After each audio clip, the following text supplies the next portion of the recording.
Мен алгач могул жерде аябай кубанып отурдум эле да. Ош деп жазып койгон кездер мен Ош шаарынан келгем, 7 округ деп адына бир мандаттуудан. Теге эле Ош жөнүндө сөз болбой жатат да. Барбы Ошко өзү бир мындай ошол акчадан бөлүнгөнбү, же бул жалаң айылдаргабы? Же Ош областын Ош деп көрсөтүп коюңуздар мындай кандайдыр бир жол менен өтүп атасыздарбы? Ош шаар боюнча бизде Бишкек Ошто билесиз, Жалал Абадта өзүнүн жанагы водоканалдар бар, суу каналдары. Өзүлөр акча каражат тартышат, видится өзүнүн бюджеттери да бар да, кичине акчалар бар. Ама айылдарда билесиз, айылдарда азыр жакчасы жок же эксплуатационный организация жок. Рахмат, түшүндүм. Бирок биякта Фуркат кирди, по-моему, приграничный шаарга жакыныраак. Жок, рахмат. Бул жерде негизинен караганда баягы грант аябай жакшы экен да. Мисалы үчүн Ош шаары туура айтып атасыз, баягы жергиликтүү бюджеттен бүт баарын каржылайт, өзү топтойт.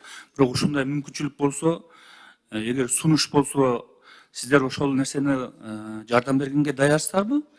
Же өзүңөрдө бар деп аларды мындай түртүп кое бересиздерби? Мисалы үчүн бүгүнкү күндө жергиликтүү бюджет жеткире албайт да баарына. Ал бир эле сууну карабайт да. Ал Ош шаары азыр АТР менен кошулуп да турат. Андан сырткары мен демек Ош шаары жок экен. Мына канализация боюнча тиги арыз менен иштеп аткан.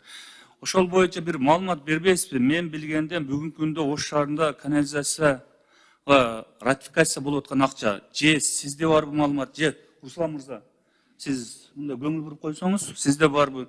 Мага ушул боюнча маалымат берсеңиз, бүгүнкү күндө бизде Ош шаарында канализация маселеси бар. Мен билгенден АБРденби акча ошонун 3 миллион долларбы ошондой акча бар да. Ушул боюнча маалыматыңыз барбы? Кимде? Ким мага маалымат бере алат? Канализация, Ош шаарындагы канализацияга бүгүнкү күндө Саламатсыздарбы, урматтуу Касым уулу Руслан, ички суу менен камсыздоо сыртында сууларды чыгаруу өнүктүрүү мамлекетинин орун басары.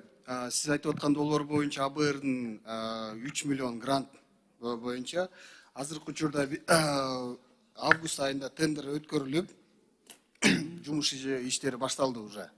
Ош плотина боюнча сиз айтып атпашыңыз керек. ооба, канализациясын дагы жаңылоо кошумча. Жаңылоо боюнча биринчи фаза 1 боюнча бүттү. Экинчи фазасы боюнча толук камсыздоо боюнча жаңы очистный сооружение курулду.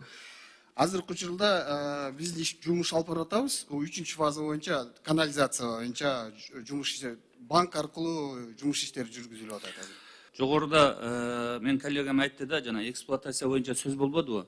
Сиздер мына айыл жеринде сууну чыгарып бересиздер. Андан кийин аны айыл өкмөт алабы, эксплуатацияга ким алат? Эми мындай айтканда эч ким албайт экен да, айыл өкмөттөр алат. Дагы кечирип койсок, ушуга кошуп эле айтып кетиңизчи. Анан бүткөндөн кийин, мисалы үчүн өзүңүз жогоруда айттыңыз, Бишкек, Ош шаарында жана башкаларда бүгүнкү күндө суу тариф менен берилип, өзүн өзү каржылайт. Ошол бүткөн долбоорлор айыл өкмөттөгү же райондогу берилеби? Мындай тариф коюлуп, ошо калкка суу сатылабы же баары бекер болот? Жок, тариф менен беришет. Бирок ар бир айылдын өзүнүн тарифин коюп атышат. Анан бул айылдар майда болуп атпайбы? Майда болгондо ошону биз район деңгээлинде кылалы. Түшүндүм. Мен демек сунушумда өзүңүз туура жогоруда айттыңыз, буну колго алыш керек. Ошо райондун деңгээлинде бирдей тариф койсо, сиз айткандай жанагындай көйгөйлөр жаралбайт. Ошол бир жасап берип койгондон кийин кайра алар өзүн өзү ошол камсыздап ал ишке ашып кетет да. Негизинен Ошко жок экен, маалымат алдым. Чоң рахмат. Ийгилик, долбоор албетте мындай ратификацияны колдойбуз. Рахмат.